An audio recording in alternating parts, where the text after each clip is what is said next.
So bonds have a variety of risks.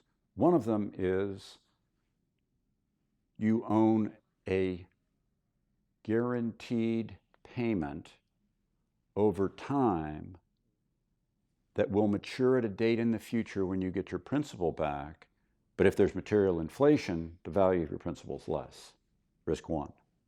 Risk two is you've got that guaranteed commitment to repay your principal, but maybe they default on the risk and you don't actually get your principal back. Default risk is a real problem. The third is the realm of risk that we otherwise refer to as opportunity cost risk, which is that the returns on bonds aren't very high, and particularly if you need a higher return to fund your long-term retirement investing for your retirement, and you don't get a high enough return, you end up shy in the long run, and that's a real risk.